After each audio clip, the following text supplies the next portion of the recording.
Hello and welcome to El Zoominario. Today we have Stephanie Marie Colon-Santos, who's going to be talking about the origins of life and astrobiology. She grew up in Bayamón, Puerto Rico. She studied chemistry at the University of Puerto Rico and was part of the atmospheric chemistry and aerosols research group.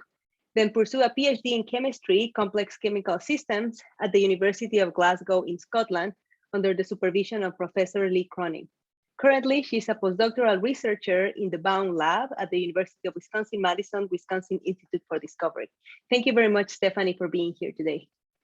Thank you for inviting me, Claudia. It's a pleasure. Hi, everyone. As Claudia mentioned, I'm Stephanie, and I'm going to talk about my quest into the origins of life and astrobiology, also known as looking for life. So how do we start this? First off, we want to talk about prebiotic chemical evolution. And it's that process when we were from nothing to us. So back on early Earth, everything could be produced. Any kind of chemical you can imagine was produced by purely abiotic processes, like no interaction whatsoever, just nature happening. And then that process eventually became the last universal common ancestor. But how did these small molecules eventually became something that represents or resembles a cell is what I mean by that. We don't know. We think this abiotic material somehow self-organized. And during this self-organization, there was a transition zone where this stuff stuck together. And then eventually, due to principles of Darwinian evolution, we got to the last universal common ancestor. So it's this transition zone that is interesting for us. How do we went from a soup of messy chemicals of everything you can imagine to a very small subset of chemistry that makes us? So how do we study this in a laboratory? There was an experiment designed in 1953 by Miller and Urey, and they developed an apparatus that simulated early Earth. They have this round bottom flask, which they fill in with all the atmospheric gases. They put in a bit of water, they heat it up, and on top of that, they put these two tungsten electrodes, transmitting electric current to simulate lighting. Then they turn this on, and 7 days later, we get this brown soup that's represented down there. So from this brown soup, we can get everything. And what I mean by that is like every molecule known to man, it's in there. But how do we go from this mess of stuff to us? Again, we don't know. What I did for my PhD was trying to simulate this prebiotic mixture with a simpler system. And for that, I used two different chemical systems.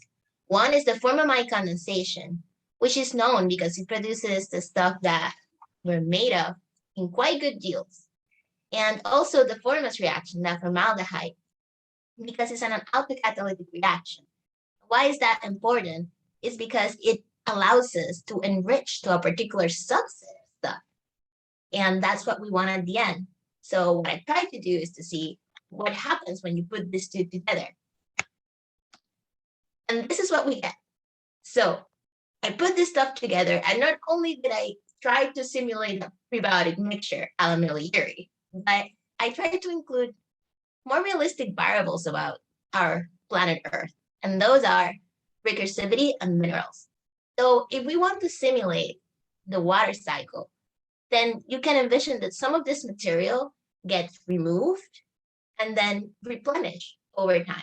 And that's what we call recursivity. Another thing is that there were surfaces, there were minerals. There's this whole inorganic part to our world that probably does something to it too, right? That interaction, we believe, is not trivial. At the end of the day, we have some of this stuff in our own biology. So I put it into recursive cycles, see what happens. And then I also put in some minerals to see how that interaction affects what's going on with the chemistry. And initially, I look for the stuff that makes us, things like uracil or ribose that makes RNA, our little machineries, transporter machinery. So it turns out that the stuff in there does change due to recursive cycles. And it's also different if you have minerals. So this was quite an interesting discovery. because it means that there's this whole world about how the chemistry is moving under these conditions that we still need to explore. Another thing to know, and probably the most important thing, is that I'm an analytical chemist by training. That means that what I do is develop the analytical tools to look at these mixtures. So over time, by looking at the stuff that makes us exclusively, we really haven't gotten far on understanding how we can get closer to life or a more organized subset of chemistry, because we're just looking at those. So what I did is that I took an analytical approach that's applied more in biochemistry in the analysis of blood serum, because that one has a lot of stuff in there too. And that's targeted analysis. So I use ultra performance liquid chromatography with high resolution mass spectrometry. And I apply an untargeted, which means I'm not looking for anything in particular. I'm just trying to see as many stuff as I can in there.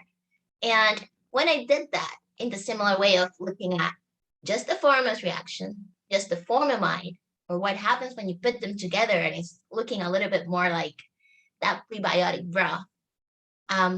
What happens if you put them on minerals? Well, they're different. These reactions are different. And in the presence of minerals, they are too. And how do we see this? Each dot in there represents a unique molecule. And I know it's kind of hard to see by eye because there are thousands of them, but they are different in their properties and in the things that's happening over time. So what does this analytical approach allows us to do? Is to then look for patterns in this transition zone.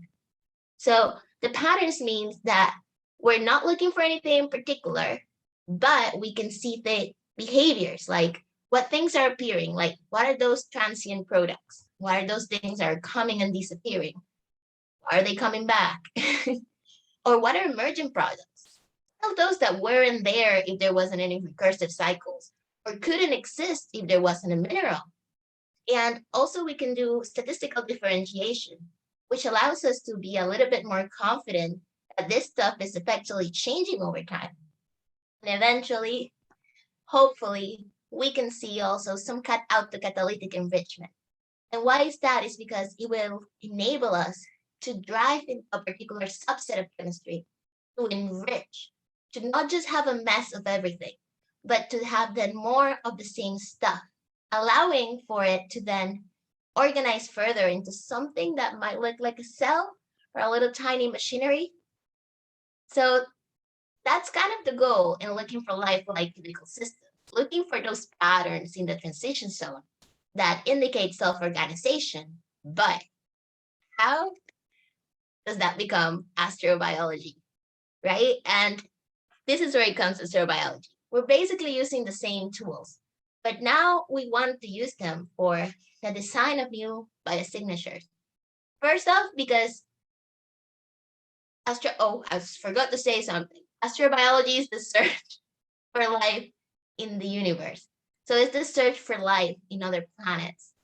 And that's where agnostic chemistry comes in.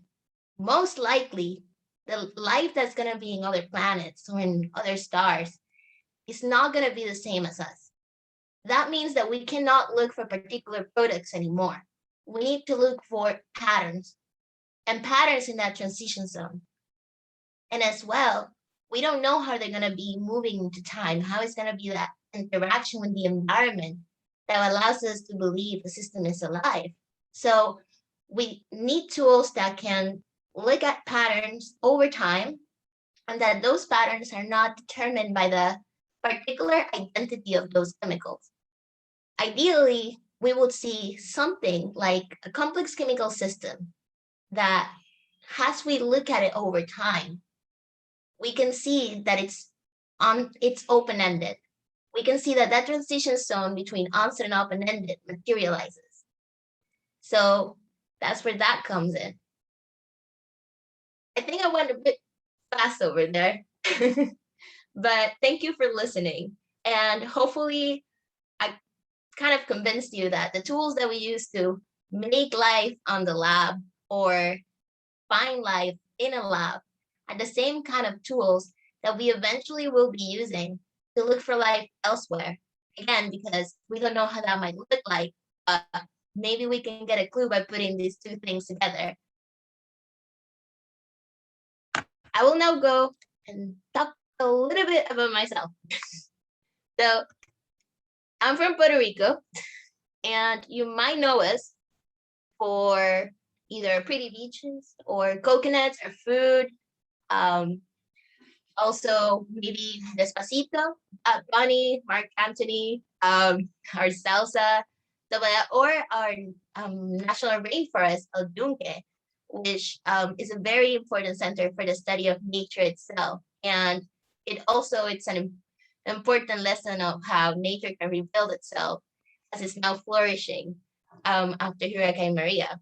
And yes, that's me with a machete, because that's what you need to break through the forest.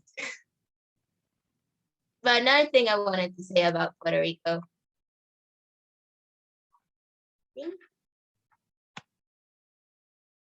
There we go. Is the Arecibo message. So in Puerto Rico, we have Arecibo Observatory, which for many years used to be the biggest radio telescope in the world. In here, in 1974, we sent something called the Arecibo message. And in the Arecibo message, we basically sent this message out into the universe with basic information about us, about human life, about Earth. And it was sent to the globular cluster M13, the star cluster M13, and it contained this information. And it's the kind of information that I was telling you about that describes us. We have a particular subset of chemistry right on top, made of these specific elements. And then those elements come together, this very specific compounds that are kind of a subset of all that messy soup.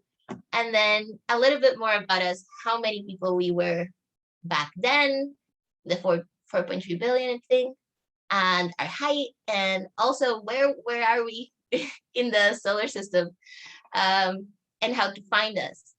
And about I would say, a bit more than a year ago, it collapsed.